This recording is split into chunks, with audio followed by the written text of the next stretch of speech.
প্রথমেই গভীর শ্রদ্ধা ভরে স্মরণ করছি 2024 সালের জুলাই গণঅভ্যুত্থানে মহান শহীদ ও আহত বীর সহযোদ্ধাদের, যাদের স্বপ্ন ও ত্যাগের অঙ্গীকারকে ধারণ করে আমরা একটি নতুন বাংলাদেশ গড়ার লক্ষ্যে কাজ করে যাচ্ছি। আজ 12ই আগস্ট আমরা একসাথে জাতীয় ও আন্তর্জাতিক যুব দিবস উদযাপন করছি। এই গৌরবোজ্জ্বল দিনে দেশের প্রাণ শক্তি তরুণ সমাজকে জানাই প্রাণ ঢালা শুভেচ্ছা ও অভিনন্দন। তাদের বলিষ্ঠ নেতৃত্বে এবং মহান আত্মত্যাগের বিনিময়ে আমরা মুক্তি পেয়েছি এক ভয়াবহ স্বৈরাচারের শাসন থেকে। এই সাহসী যুব সমাজের একজন হতে পারে আমরা গর্বিত। এবছর প্রথমবারের মতো আন্তর্জাতিক যুব দিবস এবং জাতীয় যুব দিবস একযোগে একই দিনে পালিত হচ্ছে। প্রযুক্তি নির্ভর যুব শক্তি, বহুপাক্ষিক অংশীদারিত্ব, অগ্রগতি, জাতিসংঘের সাথে মিল রেখে এই প্রতিপাদ্যের আলোকে সাজানো হয়েছে এবারের আয়োজন। প্রতিপাদ্যটি একই সাথে আমাদের ভবিষ্যৎ যাত্রার দিক নির্দেশনা।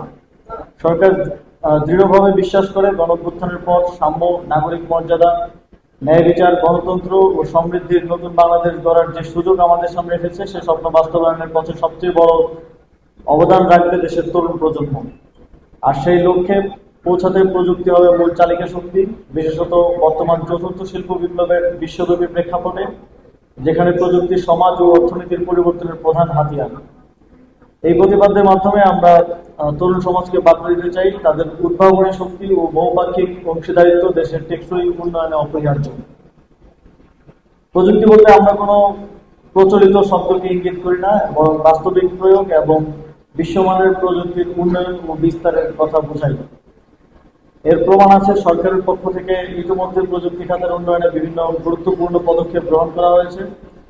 সেমিকন্ডাক্টর শিল্পের সম্ভাবনা যাচাই ও উন্নয়ন, ইন্টারনেটের খরচ কমানো, আধুনিক আইসিটি অবকাঠামো নির্মাণ, স্টার্টআপ ইকোসিস্টেম তৈরি সহ কৃত্রিম বুদ্ধিমত্তা ও অন্যান্য আধুনিক প্রযুক্তি খাতে বিশেষ মনোযোগ দিচ্ছে সরকার।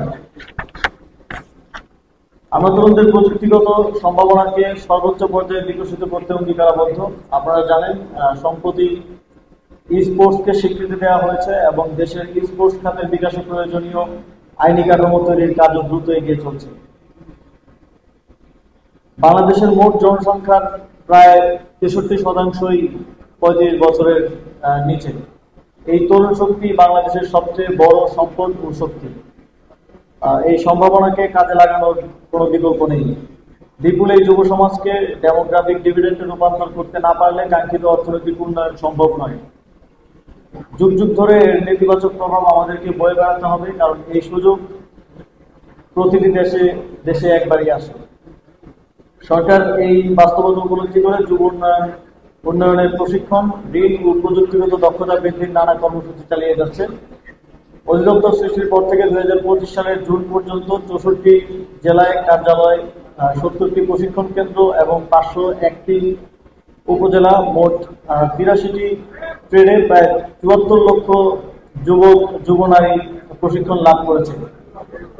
বিভিন্ন ঋণ কর্মসূচির আওতায় এ পর্যন্ত প্রায় 11 লক্ষ যুবক 2,700 কোটি টাকার বেশি ঋণ পেয়েছেন। প্রশিক্ষিত যুব সমাজের মধ্যে 24 লক্ষাধিক আত্মকর্মসংস্থানে নিয়োজিত রয়েছে এবং বাকিরা দেশে বিদেশে সম্মানজনক কর্মসংস্থানে নিয়োজিত রয়েছে। তাছাড়া যুব উন্নয়ন অধিদপ্তর ইতিমধ্যে 18,000-এরও বেশি যুব সংগঠনের সঙ্গে সম্পৃক্ত হয়েছে। এর মধ্যে 5,800টি সরাসরি অধিদপ্তরের নিবন্ধিত, 2,375টি স্বীকৃতিপ্রাপ্ত এবং অন্যান্যগুলো তালিকাভুক্ত। এসব যুব সংগঠন সচেতনতা বৃদ্ধি, দুর্যোগ মোকাবিলা, ত্রাণ বিতরণ, পরিচ্ছন্নতা অভিযান, টিকা প্রদান, রক্তদান সহ বিভিন্ন সমাজসেবামূলক কার্যক্রমে অগ্রগণ্য ভূমিকা পালন করে আসছে। এছাড়া যুব সমাজের স্বার্থে সরকার বিভিন্ন প্রকল্প বাস্তবায়ন করছে, যার মধ্যে উল্লেখযোগ্য বায়োগ্যাস প্ল্যান্ট স্থাপনের প্রশিক্ষণ সংক্রান্ত ইলপ্যাক প্রকল্প, ভ্রাম্যমাণ আইসিটি প্রশিক্ষণ, ফ্রিল্যান্সিং প্রশিক্ষণ প্রকল্প, যানবাহন চালনা বিষয়ক প্রশিক্ষণ। এছাড়াও economic acceleration and resilience for need earn নামে বিশ্বব্যাংকের সহায়তায় সরকার একটি প্রকল্প বাস্তবায়নের পথে রয়েছে, যে প্রকল্পে প্রায় 9 লক্ষ যুবক ও যুব নারীকে প্রশিক্ষণ এবং কর্মসংস্থানের ব্যবস্থা করা হবে।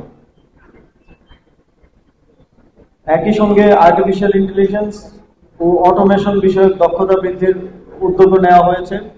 পাশাপাশি জুলাই গণঅভ্যুত্থানে আহত ও শহীদ পরিবারের সদস্যদের জন্য প্রশিক্ষণ ভিত্তিক আত্মকর্মসংস্থান প্রকল্প দ্রুত চালু হতে যাচ্ছে। তবে সরকারের একার পক্ষে দেশের কাঙ্ক্ষিত যুব যুব সমাজের কাঙ্ক্ষিত উন্নয়ন অর্জন সম্ভব নয়। সিদ্ধান্ত প্রক্রিয়া থেকে শুরু করে বাস্তবায়ন পর্যন্ত সকল পর্যায়ে প্রয়োজন সকলের সর্বাত্মক অংশগ্রহণ ও সহযোগিতা।